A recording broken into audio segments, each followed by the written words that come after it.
on this journey. So welcome, Grant, and thanks for joining us today. I appreciate it. Welcome. It's great, Martin. Thank you for having me. It's so nice to see you. And good afternoon, everyone. My name's Grant Findlay. I'm a project leader in construction, have been for far too long to sort of say, but over 30 years of leading projects, programs in the construction sector, both infrastructure and buildings. I'm an engineer by background, so I've always used data to do my job, principally numbers. But over the last few years, and certainly since Mark and I got to know each other, I've become increasingly interested in AI and how to use AI, and keen to learn how I can use it for myself.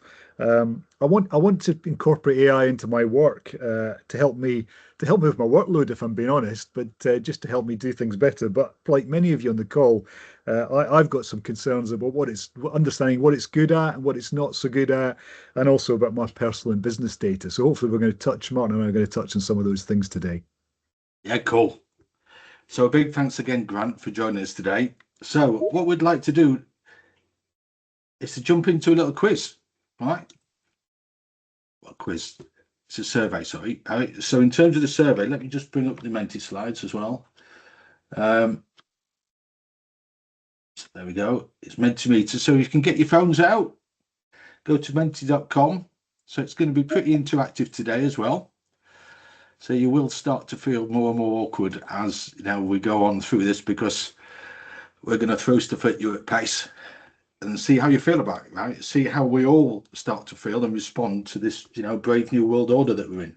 So if you signed up, so what best describes your current level of seniority in your organisation? So let's just understand what sort of people we've got out there. So Grant, there's quite a few senior leaders. There's some people from exec as well, which is good. Unfortunately, there's not a lot of early careers, which is, one.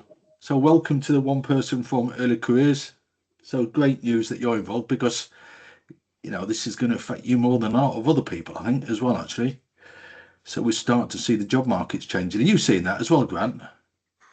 Yeah, definitely, Martin, definitely. And it's interesting. I was going to say the way the industries and the job market's changing, we're all potentially at the start of a new career world, and so therefore learning this sort of thing is going to be perhaps people of my vintage got less time to use it, but yeah, getting it, understanding it, incorporate into your learning as a new employee is going to, I think, going to be fundamental for the future, isn't it? Yeah, it's massive. Plus, as well, there's some work that came out. So I shared it a couple of days ago through my LinkedIn channel. So it's the impact of these sorts of capabilities on work as well. It's starting to take out the bottom two rungs of the employment ladder. And so in terms of graduate jobs, there's been a massive drop in the it's about 20% drop. I think they've been recording for some organisations. So if it starts to hollow out the bottom rung of the ladder, then what does that mean for all of us, right? So if those people are not picking up the experience for the next job, then what's feeding the pyramid? So I think we've still got to work some of this out. So let me go to the next one. So in your day-to-day work, so I'm a decision maker. Some people who prepare information. So most people, so this shadow at the back basically is the population of votes. So we can click on there, for instance, so we can see that, there's one person who's got 8 votes there. It's about 5 votes there, 2 votes there, 1 vote there. So most people are preparing information. Now, if you're preparing information, you've got to be conscious as well about the person receiving it. And we'll see that today, right? We'll see what we're going to do to Grant, right? Because it makes them feel really awkward. Okay. So let's move on to the next one. Right. So let's just pause there for a second. I'll go back to the slides. Sure, I've got the right one up. That one. Right. So, Grant, what are you seeing at the moment? Are you using this more at work, more at home? So what's your experience of using artificial intelligence? Yeah, it started at home, Martin. Well, it started. Well, that's not true. It started when we first met. You started talking to me about data and data analytics. So that was probably. So you're right. Back in 2018, got a bit of an insight and interest, and at that point, that was pre-OpenAI days. So the access to it on my personal computer or tablet was limited. So in actual fact, it is the other way around. I did start using it, looking at it at work and how to deploy data analytics at work. But whenever I can't remember when it all blew up, but it was 2 or 3 years ago when ChatGPT, OpenAI, Copilot, these tools started appearing. I certainly spent a lot of time thinking about using it initially as advanced search engines, but then increasingly starting to explore capability to ingest information and use it meaningfully. And that's where it started. I know speaking to lots of business colleagues that's where often businesses locked down AI and businesses Yeah. stopped their employees uploading documents because of privacy concerns, and that still probably remains a bit of a concern for many businesses. Is how do we ensure data security? Yeah. So personally as well. So have you been deploying it much at work? Have you been experimenting with it? Is it all locked down? Are you allowed to play with it? No, we've got in the business I work in, we launched Copilot. We put Copilot out to initially a limited number of the population. We did bespoke training, but that was across the whole workforce or the whole staff base. So it wasn't limited to one particular type of individual. So the business was keen to try and understand how it could support initially things like taking notes in meetings and making sense of what was being discussed. And I remember after initial sort of Copilot training, everybody was running around excited about not having to do manual notes and things. So that was one of the quick wins within our business, and it's grown from there. And we've used it. People use it for little experiments within their own role and on projects. And some of those project experiments have blown up and scaled up, and we're using them across multiple projects now. So yeah, I think it's not fully adopted, not fully embedded in workflow, but certainly exploring it and getting some real value from it. Great stuff. So in terms of the audience, there's a big difference between something called Copilot and Copilot Studio. So Copilot, so you can go into a Word document, you can go into PowerPoint and say, help me to create this document. So it'll help you to write it, a bit like ChatGPT would help you to write a document. And what Copilot Studio does, starts to open up agents. Right, so what we're going to show you today is a custom GPT. So I'll show you how to create that. It's really easy to do. So you can't do that just through Copilot out the box. Right, you've got to turn on the Copilot Studio part of it. And Copilot Studio is not that much money to turn it on. It's about $200 a month, something like that. So then you get charged per call for that agent. So it's a point something of 1p. But if you do that volume across an organization, you start to rack up a massive bill quite quickly. So that's probably why some organizations are quite slow to deploy this, because they've got to work out what those guardrails and making sure that it doesn't just run away with itself when you rack up some really big bills. Okay. Right. So Grant, this is the problem we're grappling with. So how do we cope when insight just comes at you at a massive pace? Because previously, we're in a world, if you want insight, you've got to wait for it. Right. And if we're not careful, then management becomes the bottleneck. So let's jump in, Grant, and let's talk about the problem that you're struggling with. So Okay. a fictitious problem. It is a fictitious problem, but it's one, and I'm sure that not everyone on the call is construction related or built environment, but in a construction world, a problem I've seen time and time again. So I've run construction projects for many years, typically large projects, urban centres, where you are constrained by planning authorities on site hours. So you've got limited windows of availability to make deliveries, and deliveries are the lifeblood of any project, really. Without the materials in and the waste out, projects get congested and overloaded and people can't get work done. So schedules are developed based on certain assumptions about when deliveries can come and when they can leave, and the materials are and the way the materials are offloaded and into the workplace. And a great project that's working at optimum flow is just-in-time deliveries delivered straight to the workplace. So When we get early or late deliveries, all sorts of things start to happen. You get congestion, which creates a safety risk for the within the site, but also often if it spills out into the roads for the public. Late deliveries break the sequence of what you plan to do, and from there, all sorts of all sorts of effects arise. We have people standing around waiting for things to happen, and that's particularly prevalent where in the situations where we have those just-in-time deliveries. So things like steelwork and glazing panels for big buildings are delivered and literally lifted off the back of the lorry straight onto the workface and fitted. So where we've got delays or late arrivals, early arrivals, whatever, that sequence is put in jeopardy. And what we often see is productivity crashes and project delays then spiral, because once you start to lose time, it's quite hard to recover. Out of sequence working, many projects, particularly in cities, are reliant on one or two tower cranes, the things you see in the skyline, and those cranes are shared between multiple trades through a construction project life. So if we get out of sequence on one of those trades, then all sorts of knock-on effects and impacts on the flow of the site are a problem for us.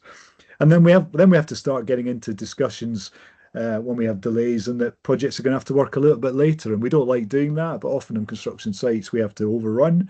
And that means speaking to local authorities, environmental health officials. It causes angst and anxiety with our neighbours. And eventually where you get to is that clients lose faith in you, and you start to have schedule delays, cost spirals, and potentially reputation is at risk as a project team. So lots of potential from something that seems quite innocent, lots of potential impacts on an outcome of projects. So it sounds like, Grant, if you're trying to crack this productivity problem and trying to get the flow sorted out, and this is right at the start of it, isn't it? So it's working out if your material's in the right place and your people's in the right place. It's the optimization of all those assets, the crane and everything else. So if you sort this problem out, you can start to sort out everything else. Is that right?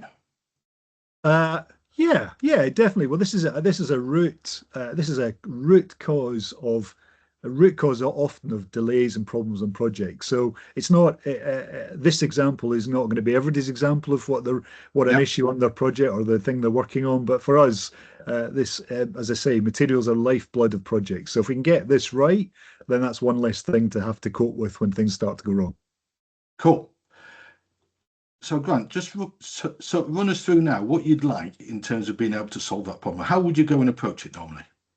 Well, typically, and I think I've got a couple of pictures to illustrate. Typically, in my desk with the large yellow hat, as you can see, we gather information, and so we'd be gathering all sorts of reports, delivery logs, planned versus actual, progress reports, workforce data, crane utilization data, all sorts of information that would help inform what's actually happening. And increasingly over the last 3 or 4 years, we've seen a lot of construction technologies applied on sites as well. So we now have things like pit lane cameras and still and video progress tracking and that sort of stuff.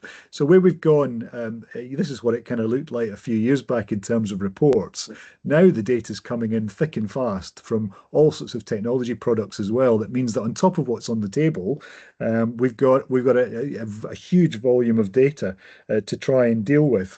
I put my camera on there because I like to get out and see what's happening as well and take pictures and videos, because there's nothing to replace actually getting to the workface and understanding what's happening in terms of contextualizing the data you're reading yourself from your desk, if that's how you do it.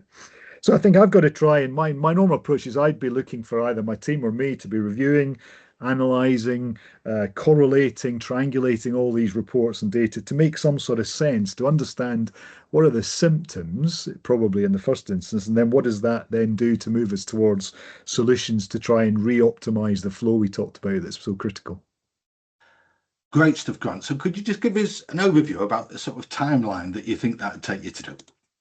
Well, but I've had a stab at it and popped some stuff across to you, but this is probably, some might argue, a bit optimistic even. So I think it probably would take, traditionally, pre some of these technologies, I think it would have taken a couple of weeks normally to read, check, understand, make sense of, just get your head in a place where you can understand what's in front of you. Then probably spend the next sort of 1 to 2 weeks doing a bit of collaborating and getting some of the people who were involved and experiencing the problems around the table, few meetings, few discussions, go and see people. So yeah, probably a couple of weeks to try and start to make sense of the problem and the symptoms and start to create some solutions. Then we need a bit of time to refine that solution, cost it up, check the practical implementation, whatever it needs to be, whether it be creating more space, more stacking space, wider bays, resequencing program, whatever it is. And then that's just within my team. So once my team have got to that point where they're clear of what they want to do, there's every probability that we're going to have to talk to other people about it. And that's the block Yeah. at the end, which could be anything. It could be months, if I'm honest, to go back perhaps to a planning authority or traffic engineer to go and get permission to do something on the highway, to go and talk to our neighbours about extended working hours, to speak to the client about changing something, and even just getting our internal directors and internal managers happy with what we're doing is not what we planned to do, but it's a better solution than we had. So I think optimistically 1 to 2 months to actually get to a point where you've got an answer to this problem, during which time I'm losing time. Every day I'm losing productivity, losing output, and having to find mitigations to try and recover that program loss. So the thing about that is, though, Grant, you've got the time to fit all of this analysis in with your sort of day job. So you've got time to breathe, you've got time to go and look at these documents. Yeah, that's right. I've got to make time, really. I've got to Yeah. find capacity in the working week to do that. Yeah, absolutely. Right. So let's dig in now and let's look at what happens in a world of artificial intelligence. So back to Mentimeter again, if we can. So let me just flip over with the slides. Make sure I've got the right one. That one. There we go. So if we start to speed this up with artificial intelligence, how long is it going to take? So let's see what people think. So there's one person who thinks it's less than a day. 4 people think 1 to 4 days. One person thinks 5 to 9 days. So there's quite a spread there. There's quite a spread. They're all quicker than I was, Martin, which is great. Yeah. So it's worth probing, I think, that 10 to 14 days as well. Is that a technology issue or is that a decision flow issue? Have you got any insights about, the reason for that spread there, Grant? No, I guess we've got a lot of people on here who may be at different stages of the journey of understanding how AI could help. If your question is what can I expect from AI, I think I'm probably hoping that we're getting more to the right-hand side, and those who haven't started are probably going to sit more in my camp and how we do it traditionally. But I realise how I do it traditionally is time-consuming and requires me to make capacity for it. So yeah, it's probably a reflection of people's understanding and maturity. Yeah. So let's go to the next question. So typical bottlenecks now. So let's walk through this. We've got 6 people responded to this so far. So if you could throw your thoughts in on this. So I think this is a ranking. So it sounds like the biggest one is this coordination problem. Now, so will that go away? So will that go away with AI, I wonder? And we've still got to get everybody aligned, but if we can develop some persona-based AI, then could it start to represent those different personas in terms of the development of the collateral, which those people can then analyze? So any thoughts on that, Grant? Yeah, I'd kind of agree. I'm not on Mentimeter, but coordination, whether it's traditionally or AI enabled, is an issue I've seen change in my career.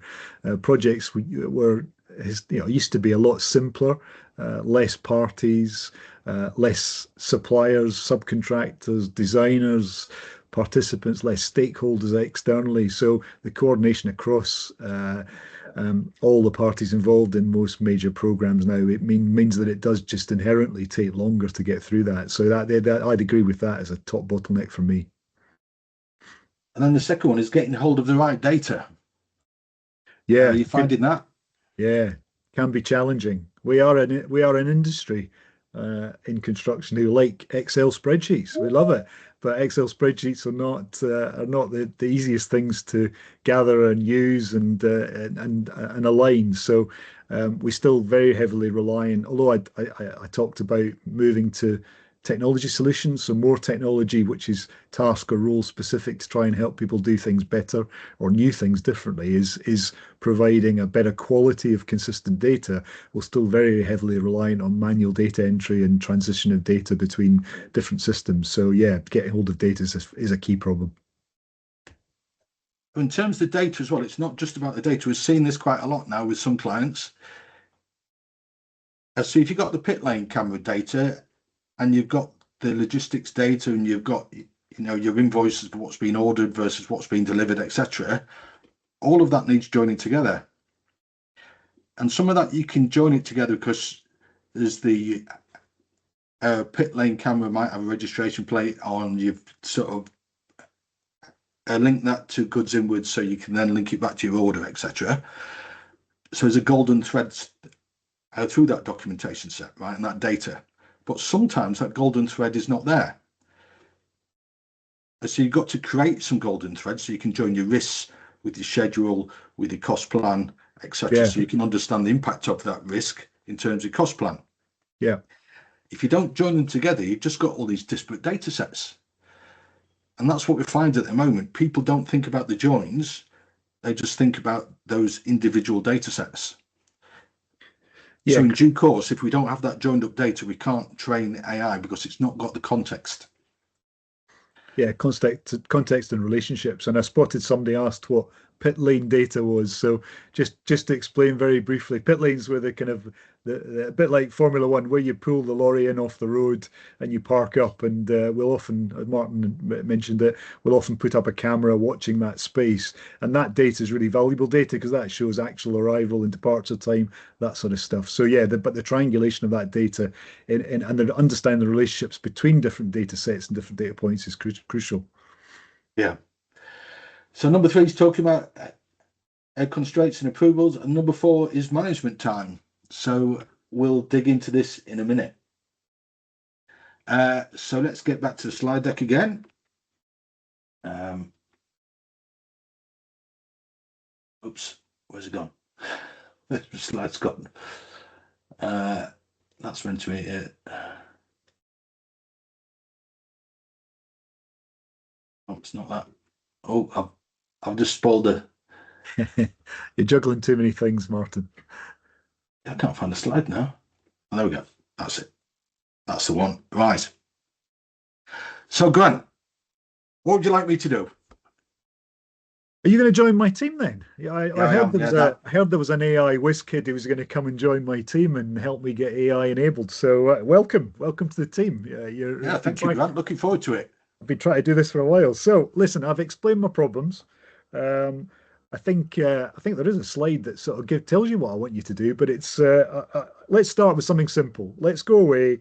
I'll give you the spreadsheets on the delivery logs. So this is from First Site, which is in Westminster. So you take the logs away, and based on my expectation of what normally happens, why don't we set up a meeting next week and you can tell me how you got on with that with your AI tools and things. How about that? That sounds great, Grant. So just give me a bit of time. Cool. So I'll see you next week. Right. So when's your next meeting, by the way?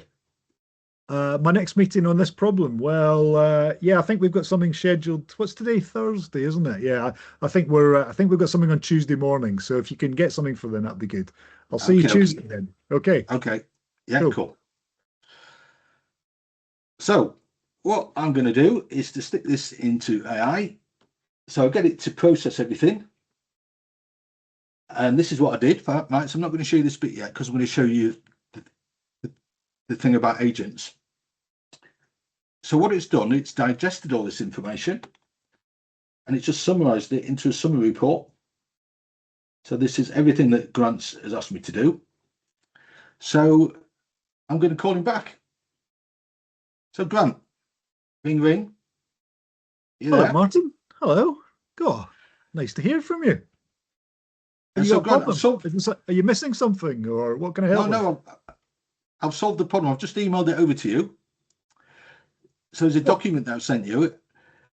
In terms of all that analysis, it's been done, and I've taken it down to a sample over the past 12 months, and I've solved it for you. So is there anything else that you'd like me to do? So anything else I can help with? Well, you've actually done it already. Well, listen, mate. Well done. I need to have a bit of a read of it. So you better give me some time to do that. So why don't you do the same again? I've got a site in Croydon. Seeing as that's very similar. Why don't you see if anything useful can be gleaned from across the two sites? So you've got that data. Clearly you're not going to wait till next Tuesday. So maybe we'll catch up tomorrow morning. Would that be better? Yeah, cool. All Yeah, right. Grant. See you later. Yeah, good See you stuff. later. All right, thanks. So what we'll do now, so in terms of the algorithm and the prompt, I've already set the prompt up, right? So it knows what to do. So all I've got to do is to feed it some more data and say, update your analysis based around this new data. So performing this work should take me a few minutes. So 2 minutes later, I finished it. So Grant, are you there? What, you're back again? Yeah, it's done. Oh, you must be. What? It's really done. Oh. Well, I've got an awful lot of information now. I have to admit, mate, you're creating a bit of stress. I wasn't expecting this to be done so quickly. Yeah. That's going to take me a little bit of time to think about and get my head around those things. So perhaps, listen, it's clear you've got some good capability in what you're doing. So I've got an idea. Why don't we move to a bit of a bigger data set? Because that was clearly far too easy for your AI business. So let's do something around planning. So I've got 40 sites. I think I think we've got some information on it. 40 sites across the whole of the southeast. Lots of different kind of locations, and as a result, different planning authorities, different constraints on delivery times, working hours, that sort of stuff. Why don't you take that away, review all this constraints information and the site outputs, and see if you can come up with something on that. Report back on the findings.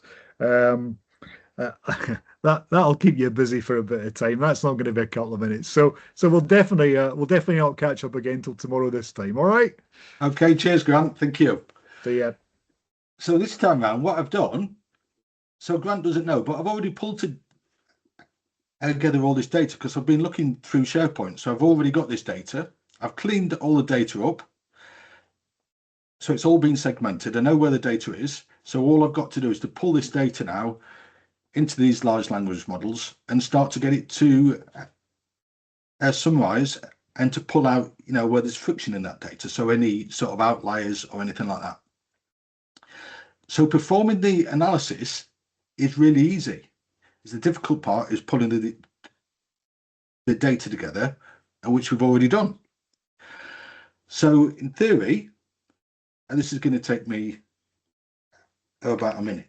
Right, so this is the sort of thing which I'll be sending through to Grant.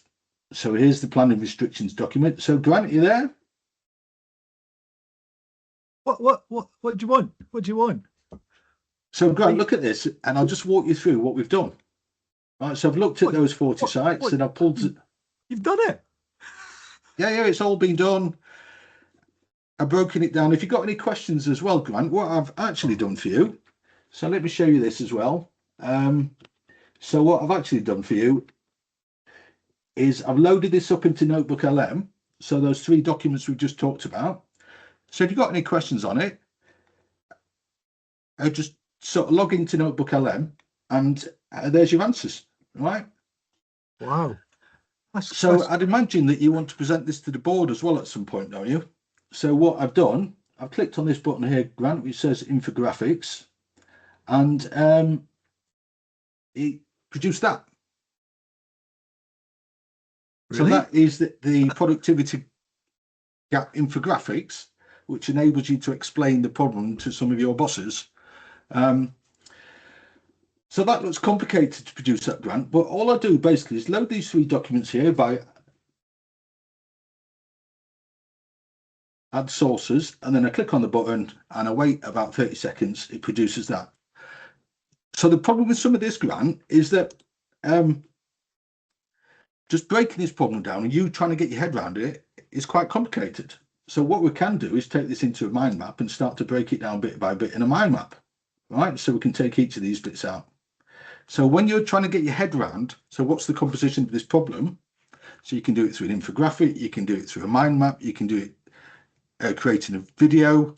So if you're time poor as well, so what you can do with this, so if I go back up here and I just close that down, oops, it's that one there. So I can click on audio overview.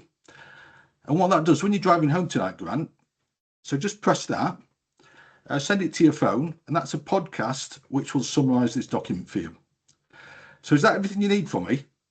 Oh, Martin, you're just, I think you're stressing me out even more now. I've got so much information to read, infographics to look at, mind maps. Oh my God. And how do I know it's doing it properly? How do I know that all this is not just rubbish? You know, it's just adding more stress and more worry and what about my processes and my systems? And is it going to be compliant with that? How do I know the data inputs are right? I mean, okay, I gave you some of that, but have we checked? How can we check it? It's this is a bit of a problem for me now. I need to go away and think about this, and I need to know, is it truthful what's coming out of it? And I think I feel worse than I was when I was doing it traditionally. It's like feels like really good that you've done something really quickly, but I've got to go and do my thing with it now.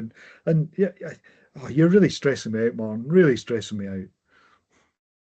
And so, Grant, I've finished my bit now. So let's just pause for a second and let's talk to people again and let's see what they're thinking about, how's it making them feel. So get back to Mentimeter again if you can. So we've got 12 people who's contributed to this, so all chip in. So there's 39 people in total. So decisions will be made faster, so there's more analysis and reassurance will be requested. So management workload will increase.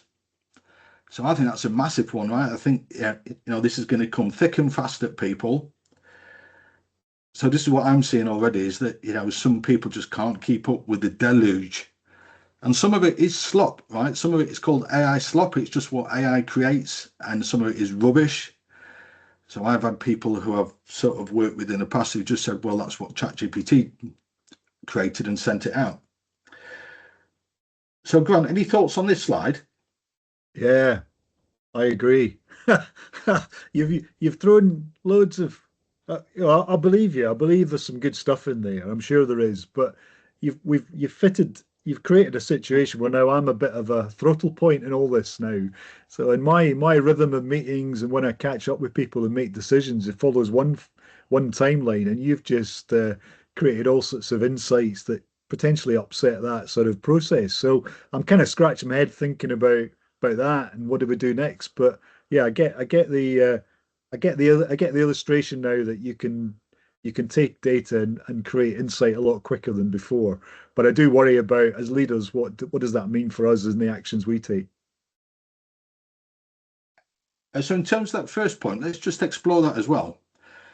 So if you put these documents into Notebook LM, so you can ask questions of those documents. So that analysis, will it be done by somebody else or will it be done by the manager? So if the manager's got some rudimentary skills and it knows how to generate those insights, then why do you need a member of your team who's going to go away and produce those insights for you? So any thoughts on that? Well, it sort of strikes me, and we sort of touched on it earlier when you talked about the profile of the audience in terms of I feel at the moment, from what I know about AI and what we started to illustrate today, is that there's a lot of value still in experience. You kind of had to have a sense of what you think's going to come out to know what you're looking at is true or false. So there's something about how do we train the next generation with experience? So how do they learn to be able to know what's good or bad? So that's one thing going through my mind at the moment. And that's quite an important thought about how we construct teams and build businesses in the future. About how do you gain experience when this is going to? I still have real concerns about the data quality and how do we ensure that? How do we ensure that. But I also recognise the point. One of the points you sort of prompted me to think more about is the quality of what you ask. So the way in Yeah. which you ask a question can generate, and that's true of people as well, I guess, is if you ask the right question, you're more likely to get a better answer. So next slide with Mentimeter. So where's the biggest single productivity loss? So the biggest one seems to be coordination overhead. So what I've seen is a chap called Dave Turnbull from EDF. He said in meetings, he's changed the way he runs his meetings now. So what he says is the data because it comes out of corporate systems. So I don't want any arguments about data anymore. So if the data is not right, then it's somebody's job to fix the data in corporate systems. So that took 20 minutes out of the meeting, he said. So what he then said is I don't want any gotchas in the meeting. So people who turn up look really clever because they've found something in the data that nobody else has found. So they've said the data is available 1 week in advance of the meeting. So it's on Teams and go and look at the data. So that's what people do. And if they found a problem with the data, then they can raise it. So the meeting then becomes what decisions will we make as a consequence of that data. So the meeting's gone from 2 hours down to 30 minutes. So it starts to change the way you think about the coordination of meetings, the coordination of your team. And if you do that, then you can start to help to solve some of that coordination problem. So we've got Teams already. We all use Teams, but it's using it more productively and just thinking through what's the best way of getting your team on board and getting that consensus. So when you turn up to a meeting and you're ready to make some decisions, everything's there. So any thoughts on that, Grant? And the rest of these as well. So waiting for decisions, etc. Yeah, I think we'd all recognise we all probably spend far too much time in meetings talking about nonsense. So that's not unique to any particular business or any, I think. Although I noticed the commentary in the chat about somebody obviously runs meetings very efficiently, which is great. I think the point about waiting for decisions is really key as well. I think a lot of things, there's a lot of dependencies on cause and effect dependencies which run on projects of any nature and thing just to keep things moving. Assumptions are made about certain things, and when those assumptions don't crystallize at the point when a decision's required and that things drag on, that I just instinctively feel that's an issue for productivity. Yeah, cool. So in terms of how's it making people feel as well, so we've gone through that as well. I just lost a bit now with the slides. Just a sec. Right, I want to see what's coming next on Mentimeter. All right. So Grant, what do you want from me? So, so I think I can see there's how AI can help me help me as you and me as a team process data. Clearly, it's going to help my team with specific tasks. Um, I, I guess I want to try now. How can it help me as a leader and decision maker? Because we say decisions is, we've now, I've said earlier that the leaders become a bit of a throttle point on making decisions. So I could do with help to review things. Um, uh, and that probably starts with checking things around compliance, quality checks, data input checks. So yeah, some way of using AI to help me do those checks before I start to make decisions. That would be first ask. So Grant, that's a big ask. So what you're asking me is Agent Findlay. So you want He's a a chief of staff. he's a handsome So, fella, he is. so Grant, what I'm starting to do now is to clone you, right? It's to clone a part of your job and to mean that when stuff comes through to you, you're confident with it, right? You don't have to double check things because it's already been checked by your agent. So that's the sort of stuff you're after, yeah? Cool. Yeah, perfect. So let's sort of dig into it. Right. So I've got a prompt here. So this prompt, right? I use ChatGPT to help me write prompts. So personally, I don't write big prompts and instructions. So let me show you what I do with it. I think it's that one. Right.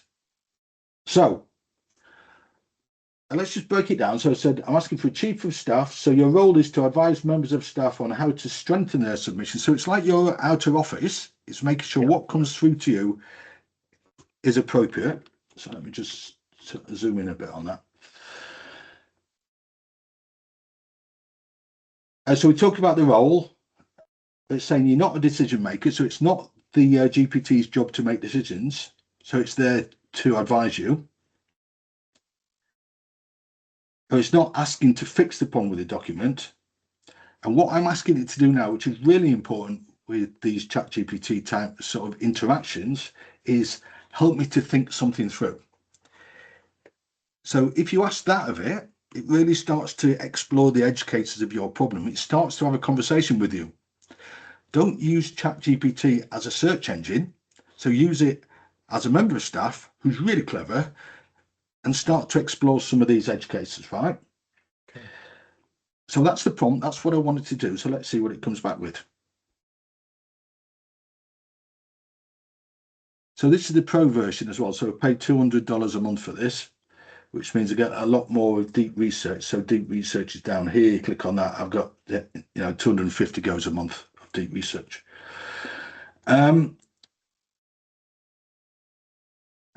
So it's looking through these lenses now. So it's looking at decision intent and it's seeking clarity for people. It's looking at the readiness for the decision. It's looking at the proportionality of the decision, which has been sort of pulled through to you. Is the right things getting through to you or not? So line of sight on outcomes. It's looking at the evidence in place. So alignment with your priorities. It's looking at the ownership and accountability clarity. So narrative coherence. So it's missed out some things, right? So you've missed out compliance with a process. So is there anything else you think it's missed out? Yeah, those quality checks. I think you skimmed over, but I think it picked up quality checks on data. Yeah, some of the concerns around, but I think the essence of it feels right in terms of helping to guide the team to provide better content, better quality content. Right, cool. So it's come back now and it says I've missed some things out. You've got to be careful with this when it says you're right, because it's quite sycophantic, right? I just come back and say, yes, you're right, yes, you're right, yes, you're right. So it said compliance with agreed processes. It's looking at quality assurance, etc. Right? Fitness for audit. So what I can do now is to pause. So what I tend to do now is say, so give me a panel critique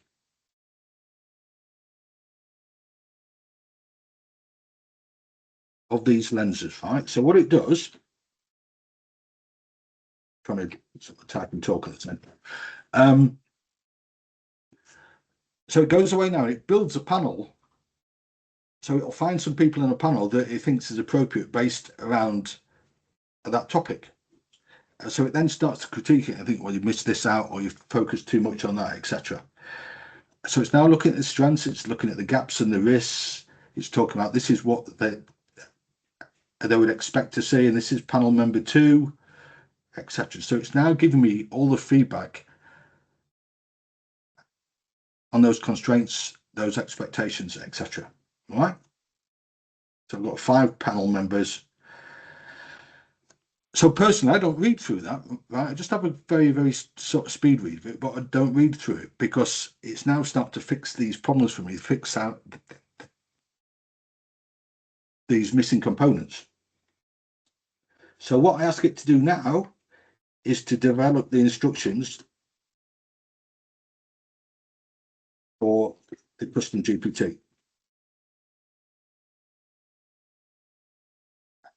In terms of typos as well, it doesn't sort of matter too much about typos. It always picks it up. It understands the general gist of what you're trying to achieve. So it's now working up all the instructions. So what I would do with this, so I'd go into GPTs here, right? So GPTs, click on that and you go down here and you click on Explore GPTs and click on Create. So there's 2 ways of doing it, right? So one is to create something here. or you can configure it. Okay. So configuring it, what I would do is I go back to this thing. So I've got my title. Right, I'll just cut and paste this in now. In due course, this will just get fixed for you, right? But it's not quite there yet. So I'll cut and paste that in. That's too long.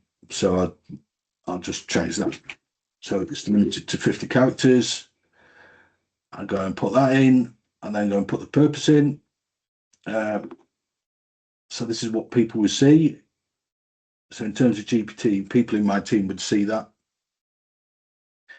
And then these are the full instructions, right? So just go and grab all of these instructions. That's it.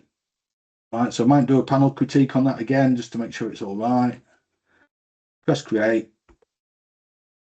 Only me, I can share it with other people. In fact, I will share it with other people. So if you want the link, you want to go and play about with it, you can do. And that's it. Right. So I'll stick that in chat for you all. You can all go and experiment at your leisure. And that's it. That's the Grant Findlay exec assistant in 5 minutes. That's scary. Pretty cool, isn't it? Yeah, very. Very cool. So let's go back to Mentimeter again. Right. So in terms of the previous feedback about, how's it making you feel? So let's just go through some of these, Grants. So it's having access to more information. And so it's going to make people more confident, right? The volume of information they're expecting feels difficult to manage. And it is, unless you start to set these GPTs up. So once you start to set the GPTs up, it becomes easier to manage. But the problem is you stop reading stuff. Because there's so much of it, you stop reading it. So you've got to know, where do you need to drill down and where do you not drill down? And if you're in front of the board presenting on this stuff, if it gets to the point where you've not had the time to read anything, but ChatGPT's read it all, then your credibility starts to go. Yeah. So it's finding that sweet spot. So any more insights from this, Grant? No, I think that volume of what it generates is really important, because unlike you, I do read quite a lot of it, and there's often a lot of good stuff, and it's how you synthesized out the good stuff and create that. But I think the way you've just set up the agent's really cool. I feel a bit better supported now, and albeit because I'm a leader in a system of systems, my team and my functionality can be better, but what's that going to do to people above and around me is the next sort of cause and effect impact I probably will see firsthand. I'm not feeling so overloaded now. I feel like you've helped me a little bit. So there's one more thing we can do for you, Grant, is to work up an exec assistant agent. So the previous one is. Yeah, I was optimistic you might be able to do that. I wasn't sure we had time, but yeah, I think the first agent is going to be really helpful in synthesis of information and getting to helping with problem solving. But this helping somebody to help me be ready to make the decision is, I think, the essence of what we were trying to capture in this exec assistant, wasn't it? Spot on. So we do the same thing. So I take that prompt, push it through ChatGPT again. It creates the instructions. You put the instructions into the custom GPT, and off you go. You just run it. Right. So a question from Geraldine about how do you run it? You just click on the agent. So I don't know if you need the paid version or not. So I've got the $200. There's a $20 a month, and there's a free version. So I'm not sure with the free version if you can run custom GPTs or not. I don't know. So what I would say is it's $20 a month. It's a life skill. Right? This is what we all need to understand. So it's got to be worth $20 a month for everybody just to go and play about with this stuff. I think Geraldine's second question is also very important, Martin, is how do I engage with that? So you've created the agent now. How do I incorporate that in my questioning and chat? And so, Grant, what's your experience? What would you do? Well, on the agent side, I'm new to that, so I've learned something today as well. So, but I think that was probably the point: is how do you technically use the agent in your questioning and Yeah. your interaction with the AI engine? And so from my point of view, I just try it. I try loads of things. Don't use it as a search engine. So use it as a sort of PhD member of your team. Ask it questions. Talk to the data. So if you're still not sure, say, help me with my thinking. That is a brilliant prompt and it explores the boundaries of what you're trying to achieve and then take it down certain avenues. Right. So if you get stuck, help me with my thinking. That always works. And it just triggers the explanation part of it. Right. And once you've created that agent in your Chat GPT space, you can call it into any further than what you're doing, can you? So basically, I can go into ChatGPT and call at Grant Findlay agent. What do you think of the previous response? So basically, I've created my own version of Dave Snowden of complex adaptive systems fame. So I can pull in at Dave Snowden. So what do you think of this? So if you work for your own company, for instance, you can have 5 or 6 board members, which are all virtual, and just call them in. Cool. Phenomenal. Cool. Yeah. And the point again, a further point in the chat is how do you get the team? Can the team engage with that agent, or is Yes. that down? Yeah, cool. That answers that one. So basically, just putting these into your Copilot store internally and making sure you pull them down. So a lot of organizations don't use ChatGPT, they would use Copilot, but at the back of Copilot is this. So it's the same technology. It's just badged differently and it's got more security features with it.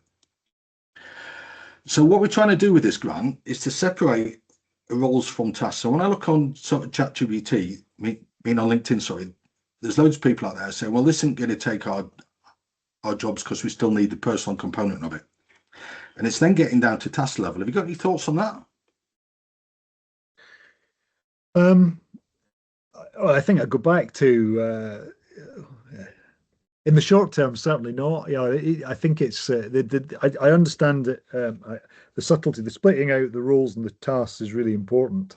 I can recognize there are tasks in my job where AI can help, and there are tasks where AI is not going to help. So for example, if I'm going to see a client, then using AI to help me do some research before I leave the office about the client, what the latest issues are, what they're saying in the press, means AI is not going to engage the client. I'm going to have to go and do that and build that rapport, but I'm going to be better informed, which means it's going to help me be a better version of myself when I go to that meeting. So yeah, that's where I can see it supplementing what I already do. Yeah. So we've done a piece of work recently. So this is in the last 3 or 4 weeks. So we've looked at 200 job descriptions, or should I say job adverts. So I pulled these down from around the world. So we looked at them, we pulled out all the tasks. We then clustered the task around these role archetypes. So there's integrated planning, so there'd be facilitation and stakeholder engagement with risk, etc.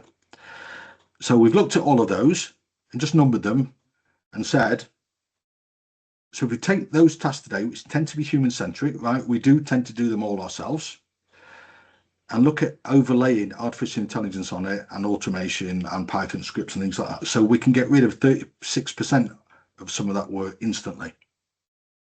50% of it becomes augmented, 18% of it is what's left as purely people-centric work. So what we then did, so with the book on next generation risk management, we then said, so there's some new jobs to be done now, which is variance analytics. So that's this bit in green here at the bottom. And what's the impact of that? So we then projected 12 months forward and say, so where can we get to? And we reckon that with those new roles as well, that about 78% of them will be automated. So this is really transformational. This is just one slice of project delivery. And once you do this for a lot of slices, it starts to really revolutionize the way people work and think and moves them all up the value chain. And I don't think people have recognized the implications of this yet. it's not just picking up and doing what we do today a little bit better, it's using it to help us to reimagine it. So that's what I want to get into as well, is that where we are currently, and most organizations tend to be using this to refine what we're doing, right? To make today a little bit less crap than yesterday. That is missing the opportunity. So the reimagined space is where we should be working. So we're getting shorter time, Grant, but now that's huge amount of opportunity in there. So let's just go back to Menti again. So we can whiz through the rest of these questions. Yeah, well, you bring up that next question. I think just one observation there. I suspect there's a lot of, it's good to see a lot of senior leaders on the call as well, that there's a lack of understanding at the exec and senior leadership level of the guys who are setting, girls who are setting strategy. So I think as it's clearly, we've managed to attract a few people who are interested in learning more, and that will help that real transformation journey, because the left to right thinking, the sort of small incremental improvements is useful, but the more visionary stuff is going to be far more impactful, I think, isn't it? Absolutely, but you need to understand it, right? So people need to go through a process. So we said here, how do you propose to tackle it? So they're making space to think, they've got to change how they work personally, etc. So let me flip back to the slides because we are short of time, and I'd like to bring my team in as well in a minute. So the stepping stones, the first thing you've got to do is to release capacity, and then you've got to define your ambition level, and then you've got to sort of iterate and iterate and iterate. And it's not just about artificial intelligence. There's loads of stuff that goes with it, data security, data pipelines, everything that goes with it. So number one is to get ready, upskill, and start to release that capacity. So Paul, are you there? Is Paul on the call, or Beth? So does somebody want to come in and have a chat about the following two slides? So if not, so what we do as an organisation, we train people for nothing. So it's through the apprenticeship levy. So Grant, you've had some of that as well through Sir Robert McAlpine, yeah? Yeah, we've had, I can't have lost track of the number, but 30 plus apprentices through this excellent course. Paul, are you there?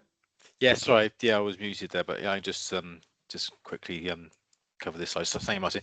Yeah, I think what we're trying to say here is that, or Martin's going through and Grant's showing, is that there's a real shift in how we work, and there's going to be a real shift in our employees and what we expect of them going forward.